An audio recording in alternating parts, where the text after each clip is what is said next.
everybody, and welcome to our March episode of Litimate Conversations. We are back. We were so excited last month. We had an author in-house, Miss Hannah Palmer. We are still moonlighting in the spotlight from that wonderful episode that we had. But this month, we have to come here and say Happy Women's History Month. Absolutely. And you all know that our book for this month is The Year of Yes by Shonda Rhimes, the incomparable Shonda Rhimes. But as you see, we have two guests this month because women's history, and why not? Why not? Why not? And we have a new element this month because Portia, who is a classmate of mine, and funny story, was in my mom's first grade class, which is crazy, is in Middle Georgia. She's down in the Middle Georgia area, but still wanted to participate. So in the trend of the book, she said yes. We made it happen. And so that is why you see Portia on the screen and not in person because we were adamant on making sure we didn't say no because this is our month of yes. So we're on hold. What does it say? Ooh, technology. Is it the network? Again, if I fall, cut. Okay, there she goes. So the first thing we're going to do is give our two guests an opportunity to introduce themselves. This young lady right here sitting to my left is no stranger to any of you all, but we are so excited to have our own in-house superstar, our deputy director, Miss Sherri Stanley. Well, good morning, everyone. I am so happy to be here, and this was an awesome book. Shonda Rhimes has always been a favorite of mine because I enjoy her TV shows. But we get a chance to see behind the TV shows the magic that comes. So this is wonderful, and I'm so happy to be a guest. Yay! All right, and so Portia, I know nobody here knows really how old I am because I'm num years old. Amen. But we've known each other for a very, very, very long time, almost most of our lives, pretty much. So I'm really honored and grateful for you accepting our invitation. But can you give these wonderful people out here in our audience and my co-host the opportunity to know a little bit about you, what you do, and who you are? Yes, absolutely. Good morning, everybody. Thank you for having me here. I'm very excited to be here with you all to talk about Shonda Rhimes, her beautiful book. My name, again, like she said, is Portia Smith. I have known Kim my whole life. And it was just funny to hear you say that I was in your mom's class because, yes, I still remember that. And with me, I am a licensed professional counselor. I have been in counseling for over 16 years. I'm also a children's book author. I have about 30 children's books out now, so so I try to write my books with coping skills for kids in ways that sounds like an adventure and not like therapy. But that's just a little bit about me, and I'm very happy to be here with you guys today. Yay, so thank you to both of our guests. And we're going to dive right in. This book was actually chosen by Kim Jones. Was it? Because she has given me free reign for the last couple of choices. And this is actually one of her favorite books.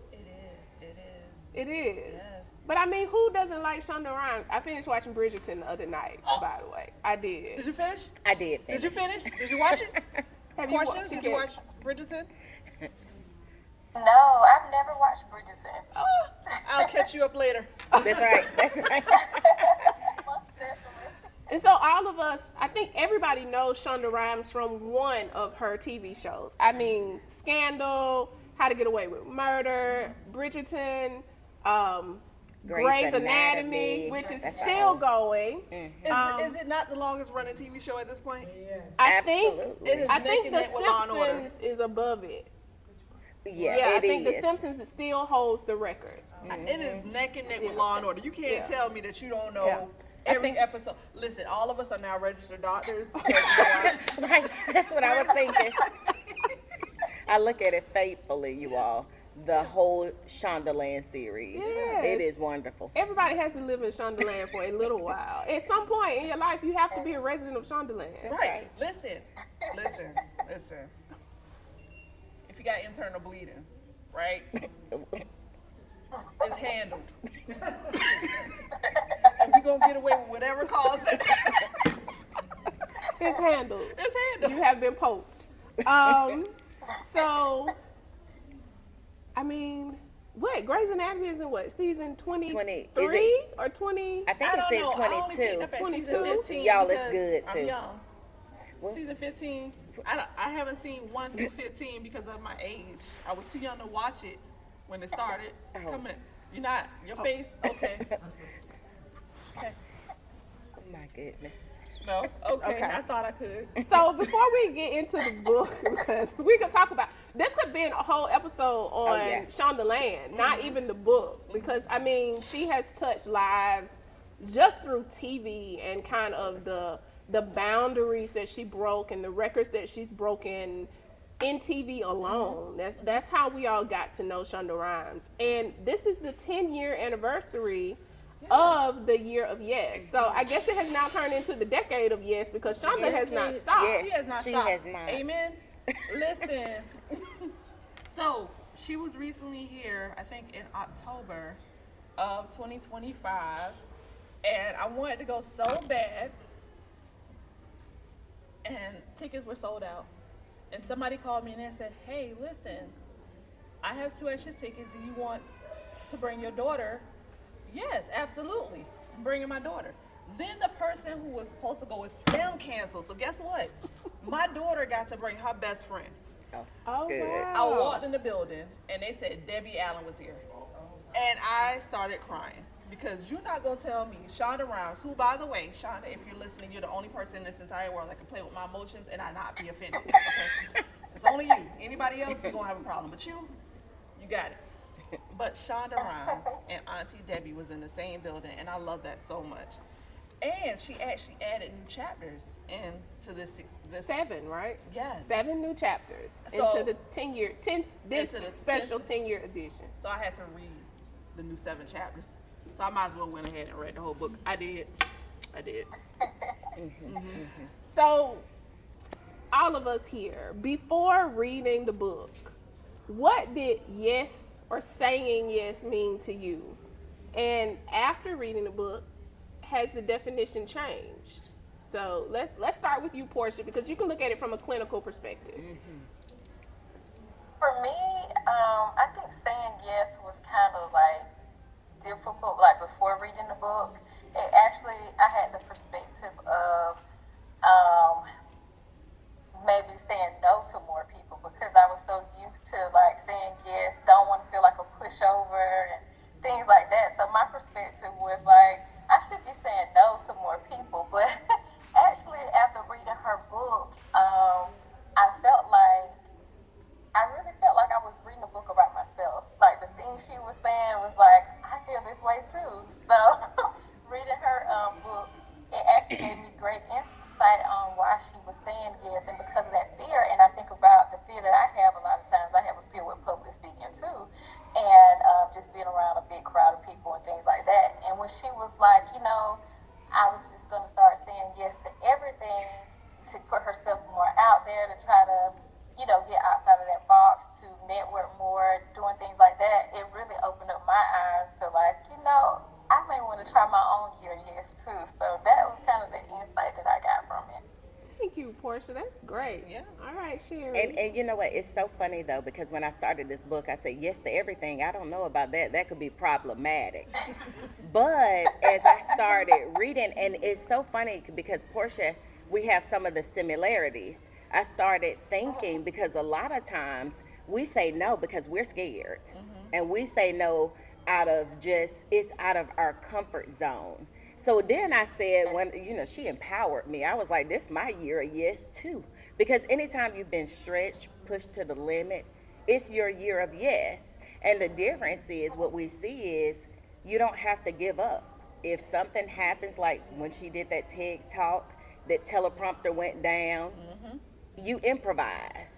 And so in the end, it was so relatable because I think in different positions, we all have that first that you have to get in front of that big audience.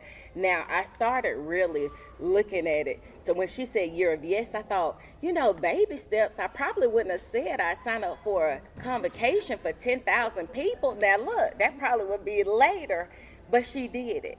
And it was so funny because in her reasoning, you know how we say, 6 months a long time. That's okay. It's down the road. But actually, then the month you're like, oh my goodness, what am I gonna do? What am I gonna say? And in my mind, I'm like, you're a writer, you're great. So what do you mean? What are you gonna say?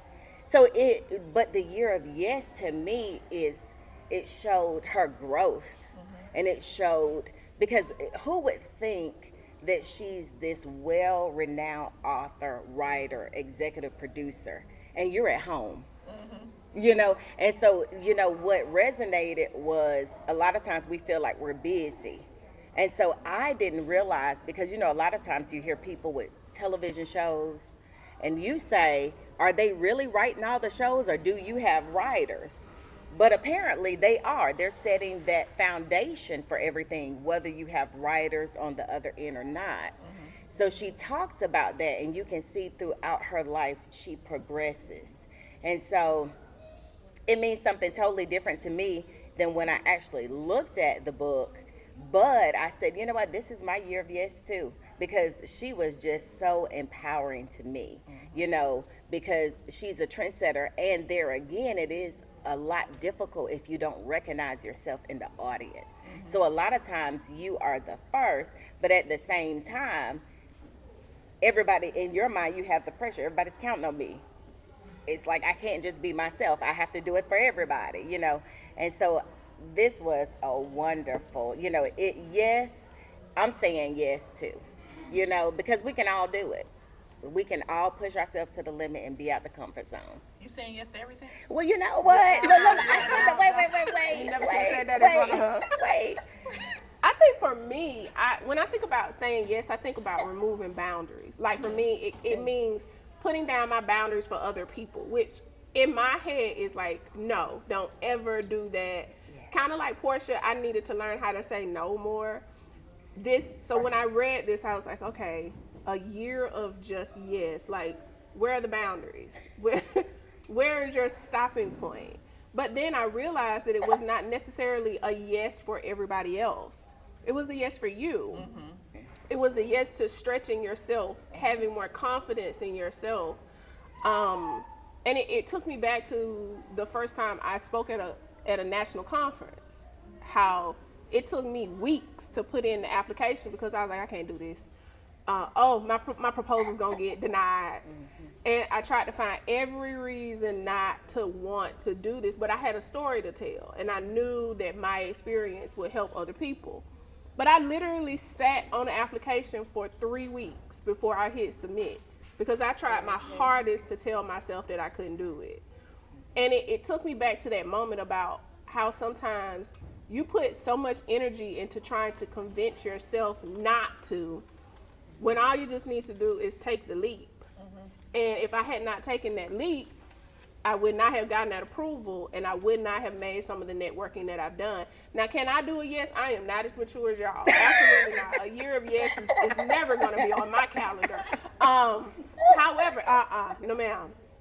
However, it did teach me to stretch in places. There are certain places where I need to shrink. There are certain things that I need to say no to, but not necessarily for myself. I need to learn how to say no to the external factors of my life and learn how to say yes to the things that are more surrounded about who I am and my evolution and my elevation in life. So that's what it did for me, because I was like, I'm not telling who tells everybody yes. Who does that? Shonda, wait a minute. Shonda, because Shonda told somebody yes to being married and she didn't even want to marry him. That's right. She said yes to a whole man. That's right. To an entire man, y'all, and did not want that man later on. She was like, I don't know why I told you yes. My life is fine. But for me, we're conditioned, and it is Women's History Month, so I'm going to say this from a woman's perspective. we're conditioned to say no without explanation, to learn how to say no without explanation. And reading this book the second time, I said, we are not conditioned to say yes without explanation. We are conditioned to set boundaries. We are conditioned to give of ourselves, but not have that help us in the process of growing. We constantly pour into other people and not remember to pour into ourselves. We're not saying yes to ourselves and the things that make us bigger and better as humans. So when I read it the third time, the third is the charm, right? So when I read it the third time, I started actually writing down the things that I want to say yes to in my life, and it's been going really well. Like, Am I on your list? no. Oh, that's all bad. But you know what though? I did say yes to a whole man. You did. That's even worse. Look, you did. I'm gonna see if I'm gonna be like Shonda and not want him later. Let's see. Let's see how that goes. Noted. We'll ask after the show. No, I think it was. I think, like you said, we're conditioned to say no. We're conditioned to set boundaries. But Portia, from your perspective, is that an instruction of self-preservation? Are we taught these particular tactics to try to kind of preserve and protect ourselves? Yeah, I can see that as a defense mechanism too, in a sense. I think it actually can be environmental too, you know, growing up and your parents raising you and teaching you right from wrong and, you know, things like that too, and just instilling yes and no into you that way too. But yeah, I really do think it can be a defense mechanism to really like hide our fears or taking that risk and that step to just put ourselves out there. I thought it was really interesting when first I say looking at her as this huge celebrity who had all of these TV shows, but her having that deep fear of actually putting herself out there. And it was like she wanted to be seen because she wanted her family to see her as, you know, more and her sister's approval. But when it came to other people, it was like this huge fear and just not wanting to put herself out there and saying no. So then when she finally started saying yes and all these other doors started opening up for her, I think it was like a huge realization of, you know, I really can do this. I really can achieve more, or I really am strong enough to handle these things too.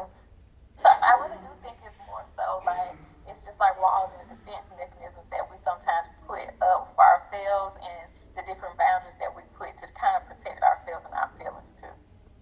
Yeah, that makes sense. Sherri, I know one of the things that you said that was most interesting to you that Portia kind of touched on was that Shonda was a self-proclaimed introvert. She was like, I'm an introvert even though I have this immense level of success. Like Kim and Sherri, how did that make y'all feel? I mean, because for me, I can kind of get it. Like, can you imagine being Shonda Rhimes? I mean, Shonda Rhimes is like the Beyonce of TV. Where is peace in the real world? You know what I mean? Like, Yeah. But you know, Sherri, why was that so surprising for you? You know what? It was surprising because a lot of times you see everyone who's outgoing, you know, on stage shining with their presence. So anytime you see other people and they're delivering speeches, they're in their element, and they say, well, I'm an introvert, then you're like, no, you're not. Look, Ciola will know in the back. Ciola is full of life and personality, but she says, I'm kind of an introvert. I'm like, no, you're not. You know, but this is the thing. You can be an introvert, and sometimes you can condition yourself to do these things. So one thing I see about Shonda Rhimes, she had a supportive team behind her. So I think when we're looking at our year of yes, it's who do you have behind you that can support you and coach you? Because there again, one thing I saw that was interesting, she said yes to Jimmy Kimmel, that show. Now, she was kind of struggling with that one because it's like, this is live. Can we do it recorded? No, because we've never seen a live show recorded. So, but there again, you see, when she got on stage, she said, you know what? It was really nice. He did all the work. And most of the time, I think we set ourselves up so much for it's so much pressure to the point it's just, I don't want to do it. So I was very taken back when she said introvert. I'm like, how are you an introvert? You have to get in front of the cast. You have to say this. You have to say that. But I do see that, you know, someone else told me before, you can be an introvert with all those things, but you can condition yourself to actually be able to appear to be more of an extrovert than an introvert, you know, which is funny to me. So as a person that admires Shonda Rhimes, Kim, like when you read that for the first time, were you shocked to find out she was an introvert? No, really? Right. Because I also write. Okay. And part of the reason why I write or started writing when I was younger is as a coping mechanism. Because I was not the one, look, I come from a very big family. I didn't feel like I needed to go outside and make friends. I got 10 siblings, and I didn't want to be around them, let alone go outside and be around other people. So with that being said, let me make up my own friends. Listen, me and my sister used to play a game in the mornings before we caught the bus. It was a soap opera game. And we would make a whole entire soap opera every morning before we caught the bus. So we would eat our breakfast, we would go behind the chair in the living room and set up for the soap opera, do our whole soap opera, and then go to school. And then the next morning we would pick up right where the soap opera left off and go to school.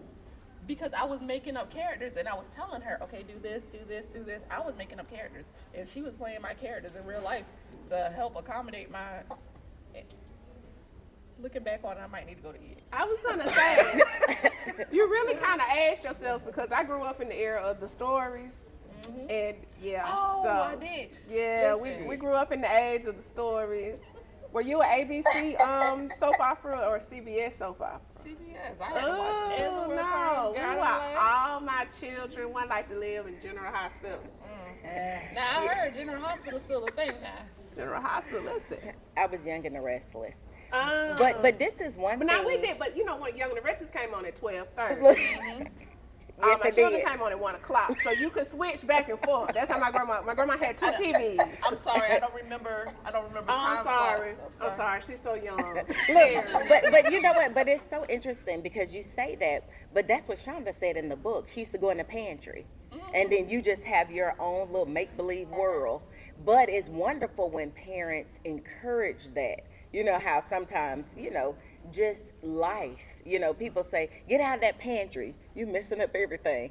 But her parents just close the door, let you have it. Now can I have the can of beans? And can I make up something that you're gonna do with the beans to exile the beans or something?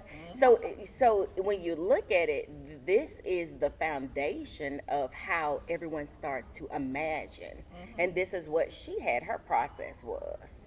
And so, Portia, I see you shaking your head a lot. All of that tracks, being an introvert, writing. Yes, because I was just thinking, like, is this something that all writers do? Because I am exactly like that. I feel like, especially being a children's book author, I just love, like, having a big imagination. Like, I feel like I can create my own world. I can create, you know, my own style of things. So, thinking back to what she said about when Shonda Rhimes was in the pantry, it was really relatable, like just her having that big imagination and creating things, that this is something that, you know, I've experienced too with trying to write children's books, and I feel like I can create my own characters and, you know, just have my own world. I think there's always the misconception that just because you are in front of people or you're in the spotlight, that means you're extroverted. And I remember when I used to model, and when I did New York Fashion Week, people were like, oh, you like to be in the streets. No, I like to be in the bed. It's a big difference. I like to be in the house. I want to be in my own space. But like you said, there was a mask that I put on the runway that was completely different from who I was every day. Because when I got off that runway, the other models were chatting it up. I was in the corner by myself. I'm done with y'all. I done walked. I'm in my regular clothes. It's time to go home. Hurry up. Dismiss me. Right. Unhand me, ma'am. Right. Let me go home. Right. So it was kind of like you learn. It's not really a fake it till you make it kind of thing. It's kind of like you're doing something that you like. You're doing something that you love, but I don't have to participate in this all the time. This is not my 24/7 personality. This is me doing something for the moment, in the moment, and then I can go back to my safe space. Right. And I think, like, thinking about Shonda and thinking about the juxtaposition of her being this massive superstar to us, being an introvert in her own world, kind of like it just kind of makes sense, because what other place do you have more peace than in your own home? And listen, the thing about Shonda Rhimes, she speaks about it. I can't remember if it's in this book or in this book, but she speaks about how her children humble her, especially the youngest one. That youngest one give her the business, because you are not Shonda Rhimes. You are my mama. Get it right, lady. I think it's always that youngest one. Kids will remind you that you're human. I have a picture of myself getting ready for a fashion show, and Brisha is mean mugging me so hard in the back, and we laugh at it every time we look, because to her, I'm just mama. Right. But I'm just moving around trying to get ready and shit in the back, like. And somebody snapped a picture of her just like, because she wanted my attention, but I was getting ready, and she was well of age to know that I was getting ready. But to her, she was like, hey, I'm here. Be my mama, right? Take that off and be my mom. And her face is just priceless.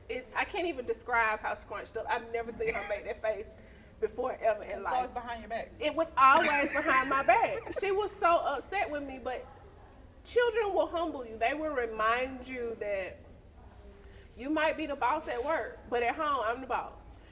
You my mama. Right. Or you my daddy, or my auntie, or whoever.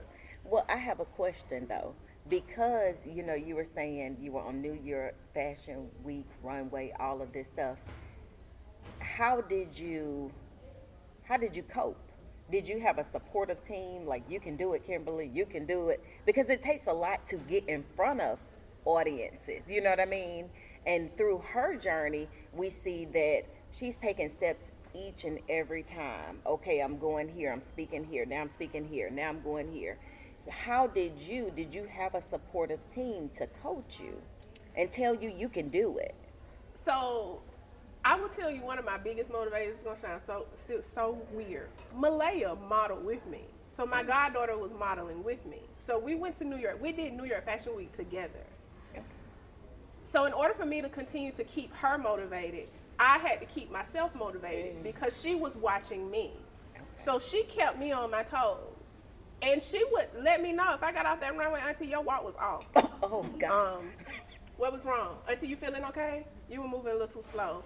You drug your foot. You didn't pick your heel. Your dress was dragged. You didn't pose right. Because that was how I checked her. So she started checking me. And I had to be on my game, because Malaya was outshining me. And a 9-year-old is not going to outdo me in New York Fashion Week. So we got to fix When it. she was 9, how old were you? Right. That was a good one. That was a sneak.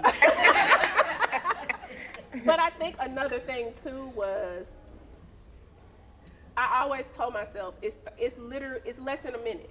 You are literally on the runway less than a minute, down and back. And that was how I psyched myself up. I would do breathing exercises. And another trick that I had was I would help the designer pick the music, so that it would be a song that I could have fun to. And I could lose myself in. And then when I'm down and I'm up, and when Malaya's down and she's up, that's it. Now she's a social butterfly. Okay. But for me, it was kind of like, okay, get me out these clothes. Let me get my, it's over. You know what I mean?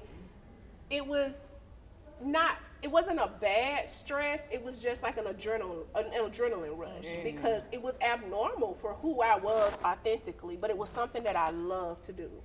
And then when I got tired of doing it, I stopped doing it. And everybody was like, why you stopped doing it? Because it became tiring.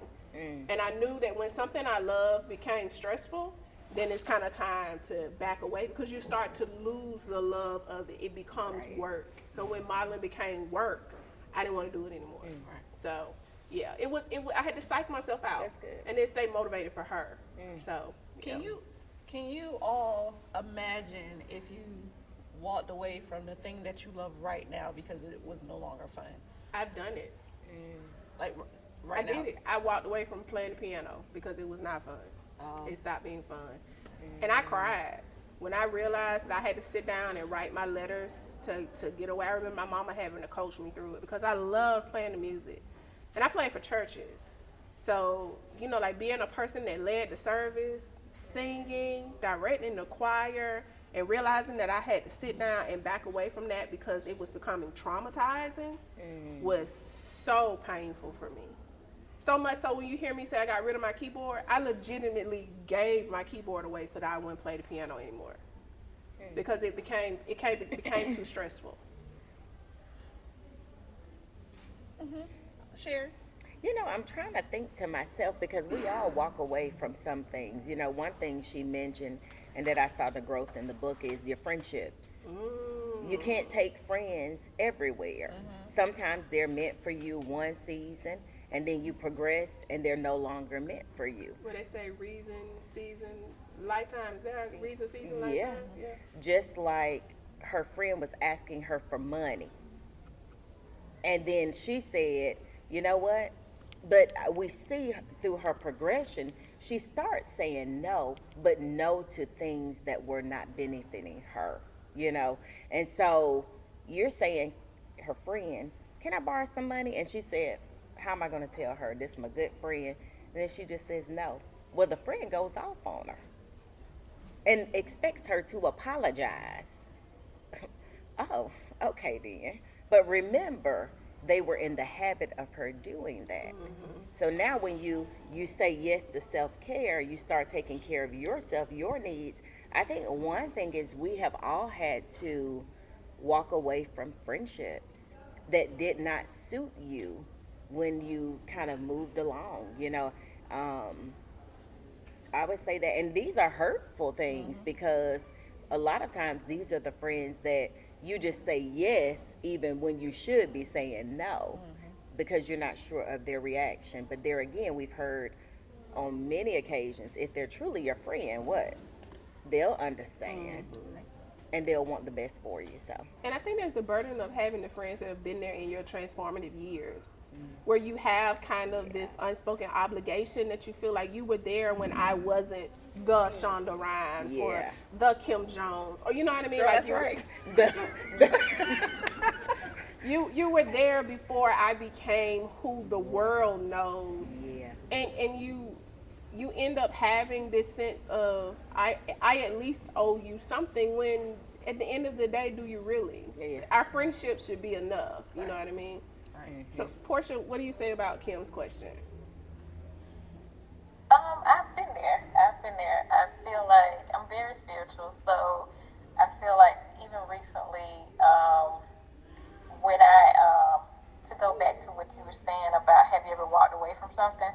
I started my book publishing company in 2019, and I just had so many authors wanting to publish books, and it got so stressful. I had a whole team, but it got so stressful that I just couldn't do it anymore, like for other people.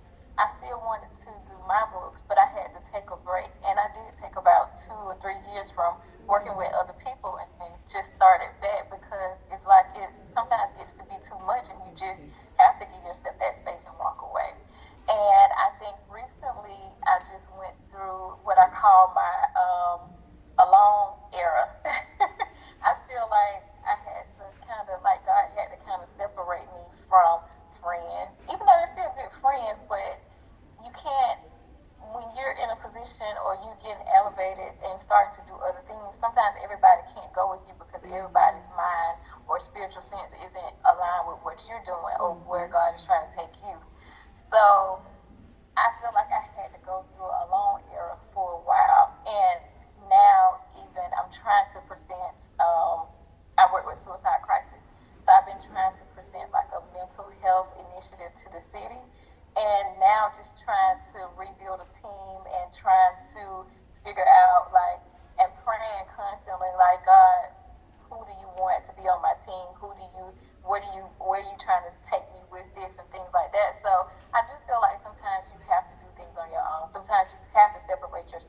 because things you may be trying to do, other people may not like what you're trying to do, or other people may not be aligned with what is for you.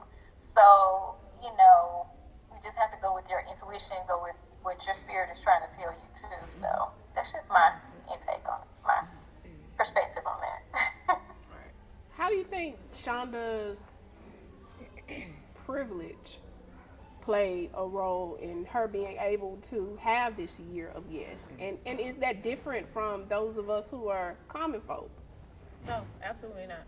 Because for me, and I was just sharing with some of the audience members before you guys came out, I was telling them my mom is 73 years old. And just so you know, there's a huge age gap between me and my mom. It's huge. You sure? Oh, sorry. But my mom is 73 years old, and she was diagnosed with MS right out of high school for me. So I was going to Savannah State when she got diagnosed with MS, and I was actually getting ready to transfer to school here. And she has been very fortunate, very blessed in this process, because my mom can still walk without using a cane every day. She is not bound to a wheelchair at all. She still can drive, and I don't know if you know anything about MS, but MS is a very debilitating disease. And for her to be 73 and still have all of these things, I tell her, hey, listen, she's always wanted to go to Mexico.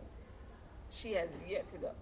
She make us celebrate Cinco de Mayo every year, and I'm like, they don't even do that there. But anyway, she wants to do things. She wants to travel. She wants to live a life. And I'm like, hey, ma'am, all of your kids are grown. There's not one of us that is like in need of you every single day of your life. So say yes. Her friends ask her to do stuff. She makes up reasons. Oh no, yada yada yada. And I'm like, ma'am, if you don't start saying yes, you're not going to be able to say yes. You know? And for me, in the back of my mind, I feel like if I had that disease, and thank God I don't, but I feel like if I had that, there will be no limit to my yeses, because you really don't know when your body will totally shut down. Like one time, and I moved here to go to school, and my mom, I was in class. I had night classes. I was in class this particular night, and my phone is blowing up, and I had no idea that my phone was going off. I had calls from my brothers, from my sisters, from my dad, and I said, let me call Dad back. Called my dad back, and he was like, hey, where are you at? I said, I'm turning onto the highway. And he said, yeah, your mom is in the hospital. She is completely paralyzed. She can't even close her eyes. I said, say what now? They said one of my brothers found her in the bed, and she was unresponsive, like she was conscious. However, every muscle in her body shut down. I got to Savannah in an hour and 45 minutes without GSP catching me. I was bolting down. You went through a lot of GSP areas. I did too. Savannah that fast. I did too. I was driving a Eclipse back then. But it was at that moment that I actually was telling her, hey, you got to live your life. And from that day forth, I've been like, you got to live your life. You got to do what's very best for you. You got to say all your yeses. So no, I feel like we limit ourselves with our yeses, not necessarily our privileges. Because if she wanted to do the things she wanted to do, she could save up to do it.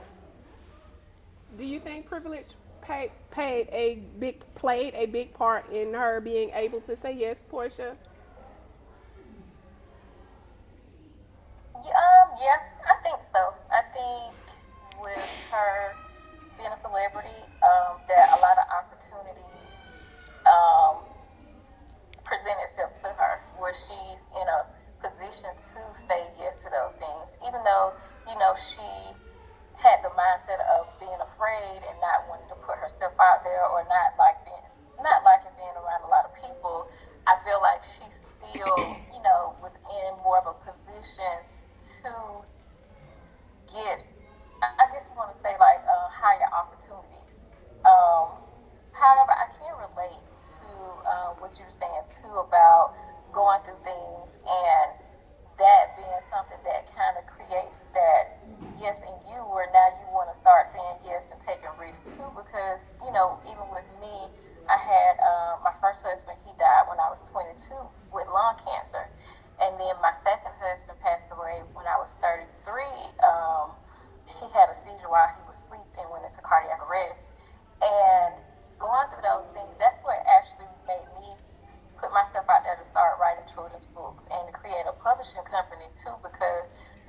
wanted to try to help other people. So going through stuff like that can really push you to, as you know, as a person that's not a celebrity and that it's just, you know, regular pretty much, to just go out there and want to do more and seeing life as life is short.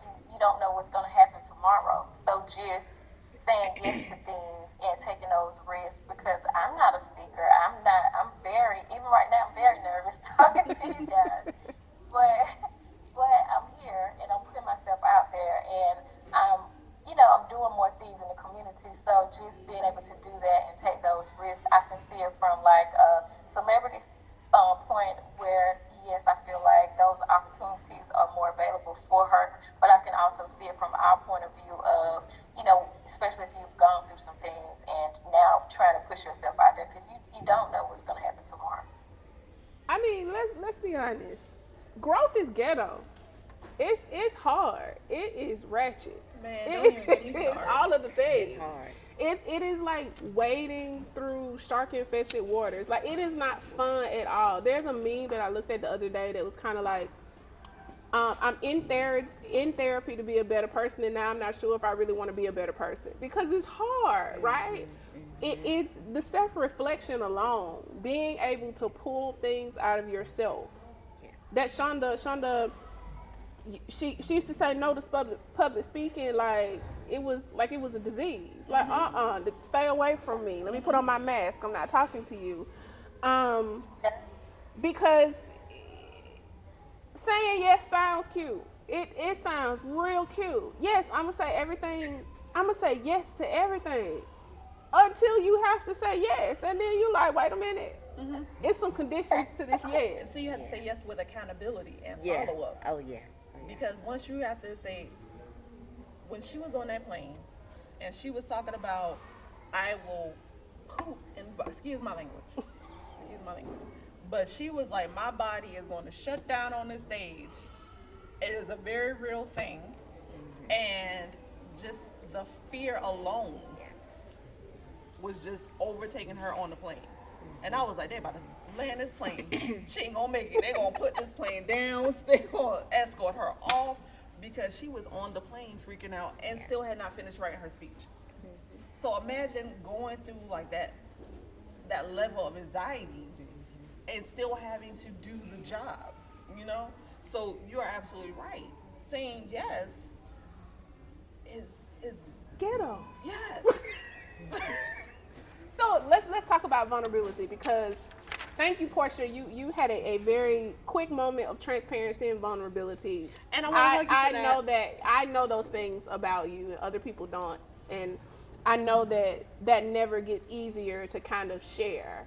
So in a space of vulnerability, tell us, why is it so hard for us to say yes to the things that will help us grow? I know I've heard that we're taught fear. That some of the things that we learn, the fears that we have, we're taught as a child. Like, you're taught to be afraid of snakes. You're taught to be afraid of spiders. You're taught not to jump off the high bunk bed because you're gonna break your leg. You know what I mean? So you begin to develop kind of these, what we consider rational fears, but they may actually be irrational when it comes to person by person standards, right? So why is it, and I want this for Portia and Sherri, why is it, Portia, from your clinical perspective, is it hard for us to say yes to things that will help us grow?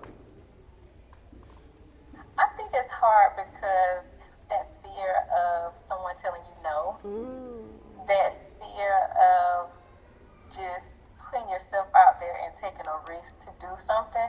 And then I think it's too, one big thing is that fear of, what if I actually am great? What if someone actually do tell me, yeah, what do I do next? Like, what I go, That's a good one. like, can I really do this? That's a So I good think a lot point, of that Portia. And Fear of acceptance is real. I agree with her, and I feel like more people say no to things out of the fear of actually succeeding at it. And I know that's a crazy thing, and I'm gonna be so honest. I think I say no to a lot of things because I'm like, ooh, but what if I'm really good? I'm gonna have to keep doing it. Okay, look, that is so real. And the interesting part is we are all stretched and made to get out of our comfort zone a lot of times. And so that's the normal fear that we hear. But I have heard quite a few people say, well, why do you want me to do this? Because if I'm good at it, then y'all going to expect me to do it. And then I might not be able to measure up. Call my name next time, Sherri. Exactly.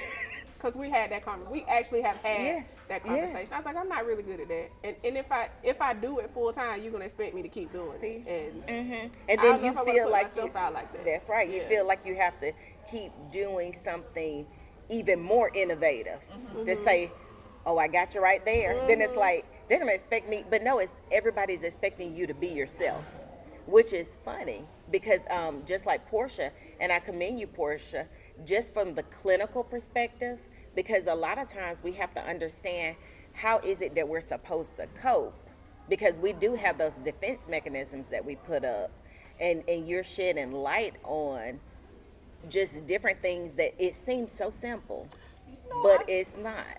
I just remember that you got a background in In so- social in work. Yeah, I that's why do, said- I That's do. why I asked him from the clinical Right, perspective. yeah. Yes. I have a background in social work. And the thing is, but I didn't want to steal Portia's thunder, because she's doing such a phenomenal job. But the thing about it is, you always are wondering why, the why behind. Why do we do these things? And how can you resolve it? But it's really each individual person is different. The one thing I do see, and I kind of wanted to just mention, I like the answers that you all gave with the previous question, whether it's privilege. You can all work on your own level. Remember, there are yeses for everybody. You don't have to be in Hollywood, right? Somebody just asked you to speak at your local HOA meeting, So it's yeses all around. But what she projects is that you can do it and you can grow through it. So it's really interesting. The things that stretch us the most, we're like, I don't want to do it. And sometimes it's that genuine fear that I may not be good, that people may expect me to say something, or that if I don't measure up, then people may talk about me. But one thing about it, and you saw in Shonda's speech, she said, forget it. Well, she said something else, but she said, I'm not worried about what anyone says. And she just kind of put it all out there, at that convocation. I might vomit, I might pass out, I might poop, I might do all this stuff. But she said, but when I say it, it's like you give it power that it's not going to happen. So that was her way. And it's like each individual person has to find their coping mechanism. Some people do it spiritually, some people do it by a walk, run, combination of anything, shopping, that would be great, but then we'll be in debt. So everybody has to come to their realization. And that's why I said, as I was reading this, I'm like, this is relatable, because we are all being in everything you do in life. I don't think anyone can say that their life is just like plateau where nothing is happening, no one's asking you. Everyone gets out of their comfort zone here and there, but you are better for it, Absolutely. When I did that talk, I remember when I got the acceptance. Like, I just sat in my office and stared at my computer, because it was definitely, I really got to talk about this now, right? And I remember sitting there kind of preparing the PowerPoint, and the closer and closer it got for me to fly out, I was trying to get people to go with me. Like, I was trying to get people to, like, come with me, support. come to the conference with me. Somebody come sit in this room with me. Because I was terrified that I was going to get there and nobody was going to be at my talk. That was my fear. I got no approval, but now there was another level of rejection that I had to approach, because I don't know who's coming to my session. Yeah. And this is a national conference with hundreds of sessions going on at one time. Right. And I'm getting there and I'm setting up, and the people are like flooding in. Okay. To the point to where they had to put chairs in the hallway, because the room that they got for me was not big enough. And I remember sitting there, and these are people are walking in my session who are nationally renowned librarians, a past PLA president, a past ASRL president. Like, they're sitting in my session looking at me, and then that became another level of fear because Right. I know y'all, but you don't know me, and you're in my session. Yeah. And so I remember how kind of rewarding it was, but how hard it was for me to actually, even as I'm talking in the session, I'm still fighting the fear in my head because now I've got to get through the session, right? And it was, did it cut off? I think so. It was rough. I think Kim Jones want to get the, oh, we lost connection. And so I had so many separate moments of vulnerability as I was approaching that conference. And I remember calling home like 15 minutes before I had to go downstairs to my room to get ready to set up. And my mom has always been my cheerleader. She is career educator. She knows how to speak life into anybody. But it was my daddy, who was the career Marine. And he said to me in his big sergeant major voice, "You're my child. You're going to do fine." and he said, "You built for this. Okay. You were built for this. You're going to do fine." And he said, "What are you afraid of?" And I said, "I really don't know." And he said, "Then if you don't know what you're afraid of, why are you afraid?" And it was that short talk that we had. And I remember walking out of the room, I'm gathering my stuff, and I called and I said, "Daddy, I had over 100 people in my session." Right. And he was like, "I told you you were my child. You're going to be just fine." And as I was going through the conference, walking through, like me going as an attendee, people were stopping me saying, "I went through something similar and I thought I was alone. You really need to present this somewhere else because more people need to hear."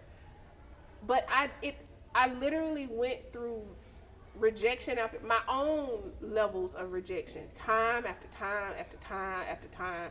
And I was very much like Shonda, where as I'm walking to the room, I'm nauseous because I don't know what's about to happen. So it's two levels, because I either could have been sitting in there talking to myself, but also sitting in there talking to 101 people was very different too, because I didn't expect that level of success either. So I think you have this thing where rejection and acceptance can hit you just as hard either way. The fear of both is equally as heavy. And I was able to kind of experience that vulnerability in stepping outside my comfort zone. But now that I'm here, what do I do? You know, so. Go on tracks. Let me ask a question. But the more you do it, because now you do conferences, it was just the exposure to doing it. Do you feel that? I think it was the story. So the story, even though it was a professional, something that happened to me in my professional experience, it was a very personal story. And so I had to be able to speak from my coping mechanisms and how they affect other librarians. So there was some professional aspects to it, but it was literally my story. This is what I learned as a professional from this experience.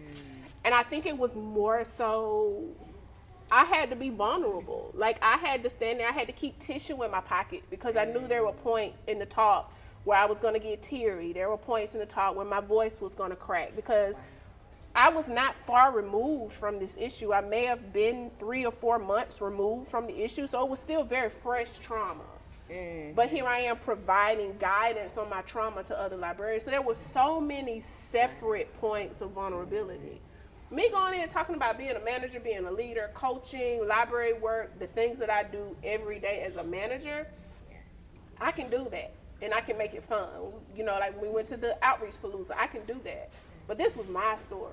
Like, this would be the equivalent of Shonda doing a talk about this book. Like, her, that was me. And I had to present for 75 minutes on my story. And that was really like what really was more vulnerable for me. It was more so, do people want to hear my story? is it going to be beneficial to anybody? And then how do I get through the parts that still hurt me while I'm presenting to these other people? So that was more so the issue. That's excellent, but it's your journey. So no one can tell your journey like you can tell That's your true. journey. You know what I mean? That's true. And so a lot of times we see things as stepping stones. Mm-hmm.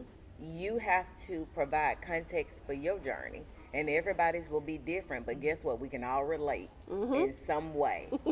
So that's excellent. Now, Shonda talks about something that's very, very prevalent in society. She touches on body image. She begins to talk about self-worth and self-confidence. And as we know, as we are in the social media age and the age of where plastic surgery is so highly prevalent, these are topics and situations that we have to approach almost on a daily basis, especially if you work with children or have children. These are things that you encounter these regularly. Did it hit home, or did it strike a nerve? For me, yes. Because guess what, y'all? I'm trying to lose weight now. And I'm just being, and this is just transparency, because I'm trying to lose weight, but it's hard. And so one thing I relate to her is, you know what, she's just a human person. You know, everything that we all go through, she might go through it on a different level. But guess what? You know, and remember, they had that saying, nothing tastes as good as thin feels. Y'all, I've heard that so much in my lifetime. And you know, she almost wanted to befriend somebody. You know what I mean? But in my life, it's so much more pressure with her because she's in that Hollywood scope. You know, one time I did get a chance to walk down, you know, Hollywood Boulevard, and I was like, let me see what's so good about it. You know what I mean? Because see, remember, everybody lives somewhere different. So you hear the stars are there, and I got a chance to see a couple stars or what have you, and you know, like a eating place.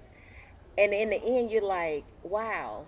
But it was a smoothie shop on every corner, a salad shop on every corner, because they really do, they're very conscious about what they consume. And so there again, it's a very real thing, because, you know, me, I've had trainers, beyond trainers. I say I have to pay somebody to torture me because I just can't do it. But in the end, the one thing about it is, you know, she kept saying, do you want to know how I lost weight? Because, you know, everybody's thinking, did you use something? Because we want to hear. But in general, she just learned what her friends say, you're going to have to love to like salads.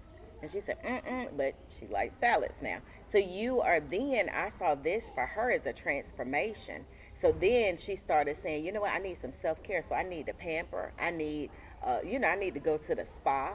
Now she busts out with, I'm fat. And I'm not that cute, chubby fat, but I'm like that fat. And I'm like, okay, I'm listening.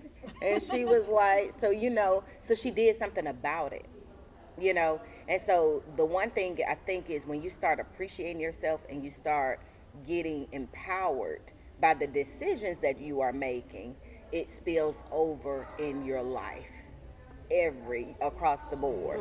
So, you know, so y'all, she motivated me. I said, I'm going to get on my walking pad 15 minutes. Now, that has not happened. Yet. Every day is a new day. Right. This is what I say. Every day is a new day. And so there again, it is just really motivating, because when I looked at her, I'm like, you know, in our minds, people are like, well, people have surgery. People have this. They can just do whatever. But really, she just did the old-fashioned way. Let's get in the gym and let's just work out, and let's, you know, have somebody to motivate you. So I'm on my way. Okay. I'm on my way. Portia, did it hit a nerve, or did it just strike home for you? I think both. Okay. It hit a nerve because I'm right there with you. I'm trying to lose weight too. Telling you. And, you know, body image, I think it was really, for me, you know, just looking at her like, she's Shonda Rhimes. Like, Exactly. and to see that she's having those issues or had those thoughts about her weight say yes to my health and my weight loss journey and trying to, find that discipline and really, show up for herself in that way. It just kind of shows me like, yeah, that's something I want to do too, because I'm right there with you. Like, I'm right now going to personal training at 4 a.m. trying to lose weight. But it did. I think things like that does motivate me to kind of keep going and feel like I'm doing something right. But then it kind of strikes a nerve too, because it's like, I don't want to do this. But your health is important. So it was kind of both for me. That's cool. I think for me, no, it's not a thing. It hit a nerve for me. And I think, going through life being either the tall girl, because I've always been taller than everybody else. See, you can do that on camera. I'm with her. You know what? Always been taller than everybody else. Y'all are crazy. And then as you get into adulthood, and I was talking to one of my friends about this, it's sometimes hard to accept the natural changes of your body, because you kind of just always want to be in that high school or that young adult kind of figure. Yeah. And when you start to lose that, and then you can't get it back as quickly as you used to, it's kind of a rude awakening. You know what I mean? And society is not Forgiven. at all. They don't mind. And having had a little experience in the modeling world, Oh, I hear. it was crazy to be a plus size model. And there were points where either I was too small or I was too big. And you're like, but I'm plus size, I'm supposed to be big. Wait, what is the problem? But no, there were points where I was too small for the designer. And that was a point of rejection that I was not ready for. And so you get to these points where you're already kind of struggling, and you feel like you're in an environment where it's inclusive, where you're supposed to be accepted, and then there's another roadblock that you hit. So although her experiences were very true and I could resonate with them easily, it did hit a nerve, because I do think sometimes there are certain parts of your personality and your self-image that you have to give into in order to be accepted by society. And it's not, I think health is important, right? If you have to do it for your health, do it for your health. But I think we've all known that as technology evolves, that small body does not equal healthy body, and big body does not equal unhealthy body. We have learned that very easily. But I also think sometimes we're under the pressure of making sure that not only do we just love ourselves, but that society loves us. And so where is the healthy balance in that? Where can I sit safely where I say I'm okay with who I am and not really care what society says? And is there a balance in that? Or do you have to succumb to one or the other? It seems as if we're not able to safely sit in a balanced place to have the approval from both points. I can't be approving of myself and also have society not approve of me. And I'm sure we can go, deeper and deeper and deeper when it comes to self-image, because there are so many different aspects of that. We get into body image, we get into colorism, we can get into hair texture, we can go on and on and on. Where does it stop? You know what I mean? And Shonda looks good now. Oh, yes, she does. Shonda looks good. She does. And I'm always proud when I see people that make those decisions for themselves. And I do understand, like, she's insanely busy, right? And sometimes health takes a back seat. And I think that's another thing that she talks about in her book, is that she had to learn the healthy balance between being Shonda Rhimes and taking care of Shonda Rhimes. Because I'm ambitious, I'm doing this. I got 3 top TV shows running at the same time. That's what they kids do. Thank you. 3 top TV shows running at the same time, but I'm not taking care of myself. And how many of us operate in that space on a regular basis? Yeah, right? absolutely. You working all day and you get 4 hours of sleep. Right, and you using concealer to cover up the dark. You got 3. The dark. I got 3 top programs going on right now in this camp. 6, 3. Oh, Look at you. Very nice. I thought she was saying she got 3 hours of sleep. I was like, but very nice, very I nice. did get 3 hours of sleep. And that's what Does I'm it show? saying. Oh. You're succeeding, You are succeeding. but you're not taking care of yourself and your success. But so I want to say this because you said something that small body does not equal healthy body. My sister, the same age as me, is almost 100 pounds smaller than me. Almost 100 pounds smaller than me to the number. However, that sister has been diagnosed diabetic and hypertensive. We're the same age. Me, on the other hand, am 100 pounds heavier than her, almost to the number, to the pound. But I am not diabetic and I'm not hypertensive. So she's like on the struggle bus right now trying to lose more weight. And I'm like, girl, I might do a crunch today. One crunch on a chip. Or a sit up. I just want to make, for the people in the audience, which crunch are we doing? Ooh, boy. I can't even come back from that. But you know what? But that brings up a good, valid point, though, because she made the choice. She was unhappy with herself. So a lot of times it's the individual, because just like you said, it doesn't equivalent. It's if you are small, you can still be unhealthy. If you are large or bigger, you can be unhealthy.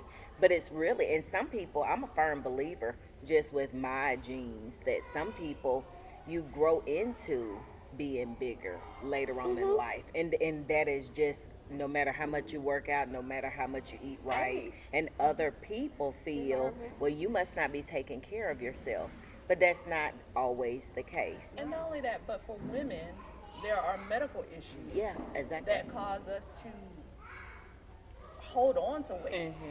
And it doesn't mean that we're not healthy, healthy exactly. eating. But for Ramadan, I had very little sweets. I was about to say I had 0 sweets. I had very little sweets on Ramadan because I was just like, I'm not gonna waste my good eating time on the sugary goodness. Yeah. And so I had very little sweets during Ramadan. One day I wanted a brownie, and I had one of my coworkers go pick up a brownie for me. And then I got home and I gave it to my son because I was like, listen, I don't have that much time to eat. I need to eat something different, But that's a regular thing for me to eat less sweets.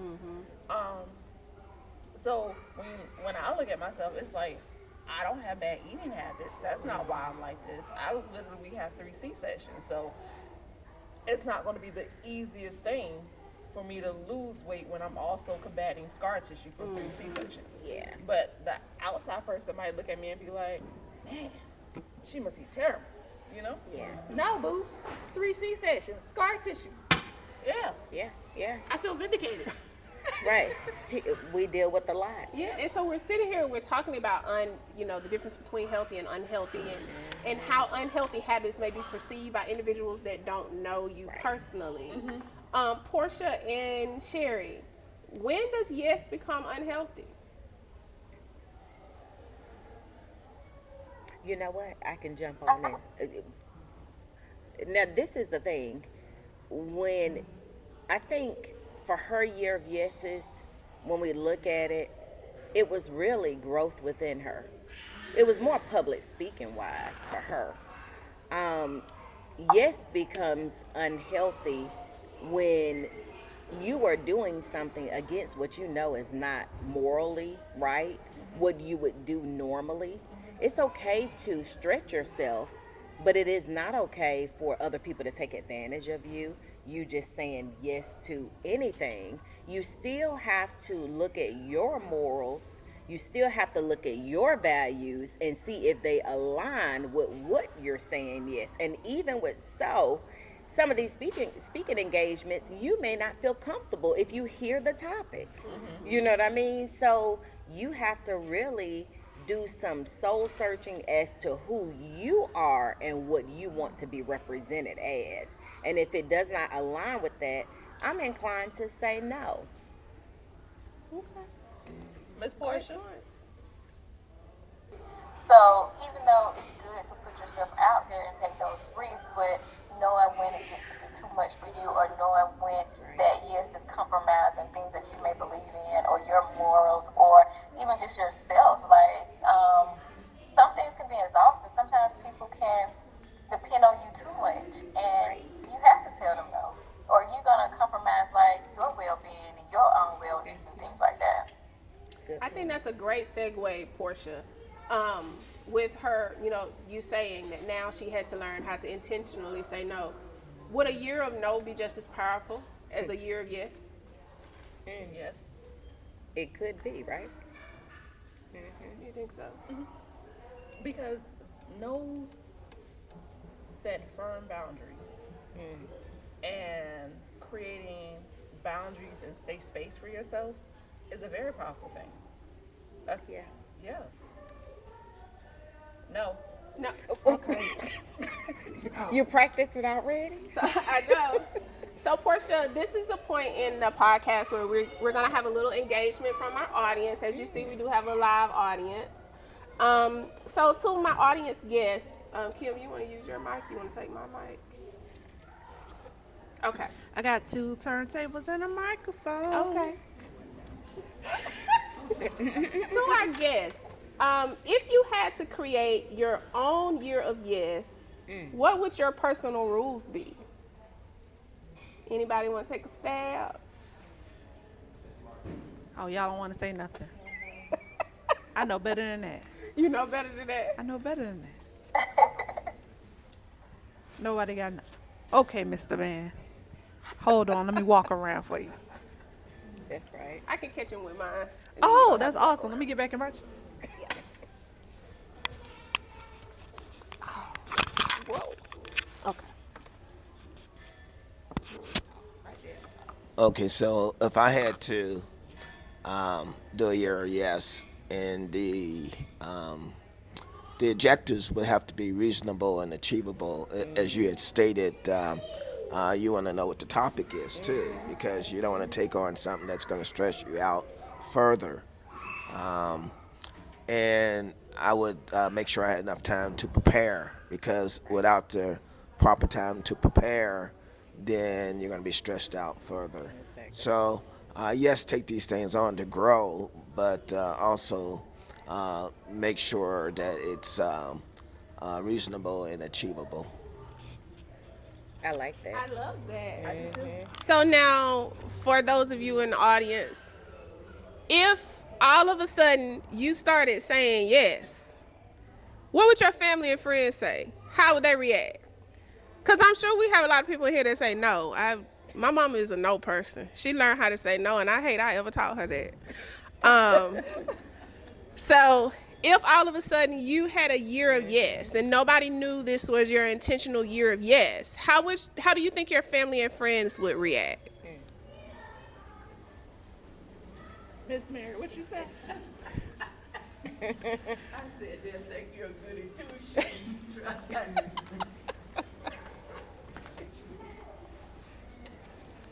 Yes, well, with my family, they would think I'm trying to be a goody two-shoe, trying to be in charge by saying yes to everything, because they already call me mama, the second mama, because I say no when it need to and I give a reason, but when I say yes and I give a reason, then they say she's trying to boss us around with that yes. Anybody else? Next question. Would you recommend this book to anybody else, for those of you that have read it? Oh. You want to take that one? Oh, you want me to take I wouldn't thank you. This is the beginning of my year, yes, just speaking here. But yes, I would, and I must say I've already read the book, not the 10th anniversary edition, which I'm looking forward to. And yes, I will recommend it. I have recommended it also. So it's something that all of us can take part in. And, actually, one of the things that I did say yes to that I normally shy away from is public speaking. I had the opportunity to speak at a Black Cancer conference with my husband and daughter, and That was so scary. And they were my support team. They coached me through it. We had about, as someone said, about 6 months, but those 6 months went real fast. Exactly. And so they were helping to keep me on task by every month we checked in and, did the run-throughs and everything. So, and once I did it, it got easier because I had done it twice after that. Wow. So, yes, definitely recommend the book. Absolutely. And can I just say, you know what? That's very motivating because see, there again, you have to have your support system with you. But, a lot of times people feel that you don't have a support system. Some people work, some people can't show up, but they might be a phone call away. So there again, congratulations, because see, you did it. And you see, after you do it one time, you can just keep going, Yeah, I feel like I'm in my year of yes. I've kind of done a lot more kind of podcasts, shows and different Absolutely. things. And I feel like I'm loving it. What have you said yes to outside of these podcasts? I actually was taking on like a speaking engagement, and it's for like a sorority or so. But there again, you have to get up in front of a lot of people, you have to speak. But the one thing about it, I love the way you said it, you got to be prepared. So you got to know the topic that you're researching, that you're talking about, and you have to make sure that you give yourself enough time. And so, yes, so certain things I've been more involved with speaking engagements. And you would look at it, I said to myself, and it was so funny because, Shonda's always like, I'm nervous. And I thought to myself, I just wanted to gauge myself. Am I nervous? I'm not nervous at all. I feel like we are just in a comfort space, And so there again, you see, it can start small. You can have, different shows that you're on. But then you go to the conferences. So here, look out. Here I come. Miss Portia, what are some things that you say yes to recently? One thing I just recently said yes to that has me very nervous is lately we've had, I think I touched on this earlier about in our school system here, and I know you've probably seen this, Kim, too, where we've had 2 kids that recently committed suicide. And we had one just the other day who attempted. And I was asked to come speak with this new foundation. One of the parents of the child, they want me to speak as, since I have the experience with the crisis work. And I am terrified. I have been doing crisis work for 16 years, but just the idea of having to speak in front of people about this has me terrified. But, this is something that I'm really passionate about, and it's really dear to my heart, and any kind of way that I could work with the community and parents, especially and other kids, just to talk about these things, I'm willing to do it. Excellent. A lot of times it reminds me, I used to always say, I'm a doer. I do the work. I can do it. But you got to be able to articulate the work as well so that other people can know. And so kudos, Portia, on just taking that on because it's a heavy topic. So it's a heavy topic, and then you are up for the challenge. And I know you're going to do wonderful because you have just been natural with us and done such a great job. Absolutely. I agree. And I have to say, as we close out, thank you so much, Portia. Yeah, It was good. you're gonna make us do some work eventually today, too. We can take this. I can stretch this out just a little bit. Portia, it has been an honor and a pleasure to have you. It's great to see you. I'm gonna go and call Mama on lunch and say, Mama, Portia was on the podcast. She's gonna be so excited. I think to everything that you're saying, everything that you've done, the fears that you have overcome, the tragedy and the trauma that you have had to face, I know I can speak for her when I say that she is always so immensely proud of all of you. She remembers the year you were in her class. She remembers the grades you got, the dress you wore for your first grade picture. Trust me, that memory goes way back. And she finds so much joy in being able to know that she was able to touch your life so early and to see you all succeed. She really holds that very, very dear. So thank you for coming here and letting your light shine. Thank you for coming here and sharing your expertise. The work that you do is so needed. As the mom of a child who faced trauma in her early life, the work that you do is invaluable. And I will say thank you on behalf of all of the children and all of the parents whose lives that you touch. But also we sit here and say thank you from the Clayton County Library System for two reasons. One, for being a part of our podcast, but two, you are our first virtual guest, and now we know that we can do this. Yay! It's a year of yeses. It's a year of yes. And thank you for saying yes. Shonda Rhimes said, "The yes changed my life. The yes changed me."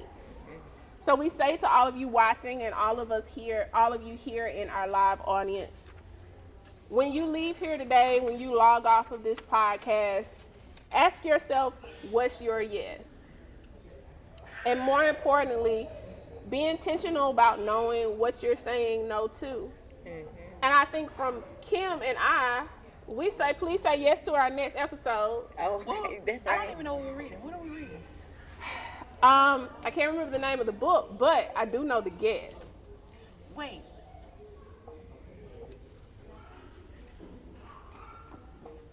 Next month is April.